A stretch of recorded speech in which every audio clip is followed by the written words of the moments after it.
તો આ કાળઝાળ ગરમીમાં સુરતમાં આવેલા સરથાણા પ્રાણી સંગ્રહાલયમાં પણ ખાસ પ્રકારની વ્યવસ્થા કરવામાં આવી છે। પ્રાણીઓને આકરી ગરમીથી બચાવવા માટે ખાસ વ્યવસ્થા વાઘ, દીપડા, રીંછ સહિતના પ્રાણીઓના પાંજરામાં ફુવારા ગોઠવવામાં આવ્યા છે। તો પાણીના કુંડને પણ ભરીને રાખવામાં આવ્યા છે, જેથી પ્રાણીઓ ગરમીમાં રાહત મેળવી શકે। કેટલાક પ્રાણીઓના પાંજરા આગળ પણ કુલર મૂકવામાં આવ્યા છે। તો આ તરફ અમીરગઢના જંગલોમાં વસવાટ કરતા વન્યજીવોને ગરમીથી બચાવવા માટે વન વિભાગ એક્શનમાં આવ્યું।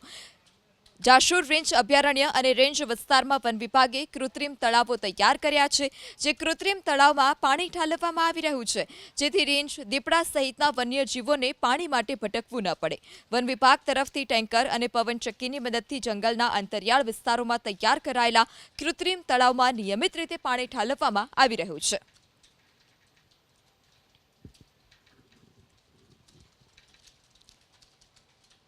એસઓયુ ખાતે આવેલા જંગલ સફારીમાં પણ વિદેશી પક્ષી અને પ્રાણીઓ માટે ખાસ વ્યવસ્થા કરવામાં આવી છે। જંગલ સફારીના પ્રાણી પક્ષીઓ માટે ખાસ ડાયટ પ્લાન હેઠળ ભોજનની વ્યવસ્થા કરાઈ છે। કેટલાક વિદેશી પ્રજાતિના પક્ષી અને પ્રાણીઓ માટે ખાસ પ્રકારની વ્યવસ્થા, ખાસ ફળોનો રસ, ફળોના ફ્રોઝન કરીને રાખવામાં આવ્યા છે, તેના આઈસ ક્યુબ પણ પીરસવામાં આવી રહ્યા છે। ગરમીથી રક્ષણ મળે તે માટે જરૂરિયાત મુજબ એર કુલર, એસી, પંખા સહિતની વ્યવસ્થાઓ ઊભી કરાઈ છે। પાંજરાઓમાં ફુવારા મૂકીને સતત પાણીનો છંટકાવ કરવામાં આવી રહ્યો છે। આટલું જ નહીં, નિષ્ણાંત પ્રાણીશાસ્ત્રીઓ અને તબીબો રાઉન્ડ ધ ક્લોક પ્રાણીઓ અને પક્ષીઓનું મોનિટરિંગ કરી રહ્યા છે।